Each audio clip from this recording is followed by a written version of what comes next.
ఇక ఏపీలో ఎన్నికల కోడ్ నేపథ్యంలో నిలిచిపోయిన సంక్షేమ పథకాల నిధులు తాజాగా విడుదలయ్యాయి.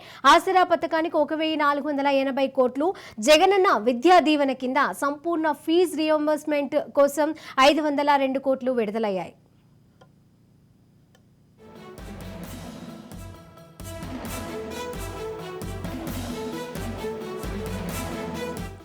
జనవరి నెల నుంచి వివిధ పథకాలకు ఇవ్వాల్సిన నిధులను పోలింగుకు 2 రోజుల ముందు విడుదల చేయాలని ప్రభుత్వం భావించింది. అయితే ఎన్నికల సంఘం అభ్యంతరం చెప్పింది. ఈ విధంగా నిధులు విడుదల చేస్తే ఖచ్చితంగా ఎన్నికలపై ప్రభావం చూపుతుందని ఎన్నికల సంఘం అభిప్రాయపడింది.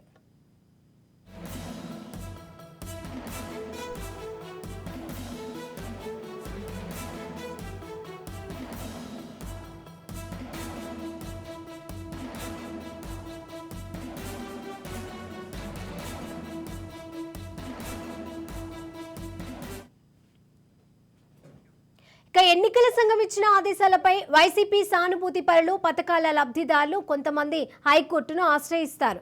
దీనిపై విచారణ చేపట్టిన హైకోర్టు ఒక్కరోజు సమయం ఇచ్చి లబ్ధిదారుల ఖాతాలలో నగదు జమ చేయాలని మధ్యంతర ఆదేశాలు జారీ చేసింది. ఎక్కడా ప్రచార ఆర్భాటాలు లేకుండా సైలెంట్ గా ఈ ప్రక్రియ పూర్తి చేయాలని తెలిపింది. నాయకులు కూడా దీనిపై ఎలాంటి ప్రకటనలు చేయవద్దంటూ ఆదేశించింది. పోలింగ్ తర్వాత రోజు నుంచి లబ్ధిదారుల ఖాతాలలోకి నిధులు జమ చేస్తే తమకు ఎలాంటి అభ్యంతరం లేదని కోర్టు తెలిపింది. దీంతో పోలింగ్ ముగియడంతో నిధుల పంపిణీ మొదలైంది.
ఏపీలో ఎన్నికల కోడ్ నేపథ్యంలో నిలిచిపోయిన సంక్షేమ పథకాల నిధులు అయితే తాజాగా విడుదలయ్యాయి. ఇదే అంశానికి సంబంధించి మరిన్ని అప్డేట్స్ మా విశాఖ ప్రతినిధి శ్రీరామ్ అందజేస్తారు.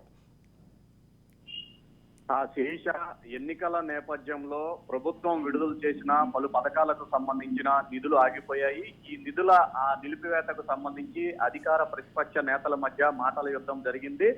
10వ తేదీన దీనికి సంబంధించి 11వ తేదీన నిధులను విడుదల చేయాలని ప్రభుత్వం నిర్ణయించింది. అయితే ఎన్నికల ముందు ఇలా నిధులను విడుదల చేయడం ఎన్నికల నియమావళికి విరుద్ధమని కొంతమంది కోర్టును ఆశ్రయించారు. దీంతో కోర్టు ఈ పిటిషన్ ను పరిశీలించి ఒక్కరోజు గడువిచ్చి ఆ గడువులోగా మొత్తం నిధులను చెల్లించాలని స్పష్టమైన తీర్పునిచ్చింది. అయితే కోర్టు ఇచ్చిన తీర్పు తమకు అందలేదని, అయితే ఈ టైంలో నిధులు ఇవ్వటం వల్ల ఉపయోగం ఏంటని, 2 రోజులు ఆలస్యంగా ఇస్తే నష్టం ఏమిటని కూడా ఈసీ ప్రభుత్వాన్ని ప్రశ్నించింది. ఈ ఈసీకి ప్రభుత్వానికి మధ్య ఈ వ్యవహారం పైన చర్చలు జరుగుతున్న సమయంలోనే హైకోర్టు ఇచ్చిన 1 రోజు గడువు కూడా ముగిసింది. ఈ కోవలోనే మరోమారు హైకోర్టును ఆశ్రయించగా పోలింగ్ అయిపోయిన మరుసటి రోజు నుంచి 2 రోజుల్లోగా ఈ ప్రక్రియను పూర్తి చేసుకోమని కోర్టు సూచించడం జరిగింది. ఈ కోవలోనే 13వ తారీఖు పోలింగ్ పూర్తవటంతో నిన్న ఈ రోజు పూర్తి స్థాయిలో కూడా ఈ నిధులను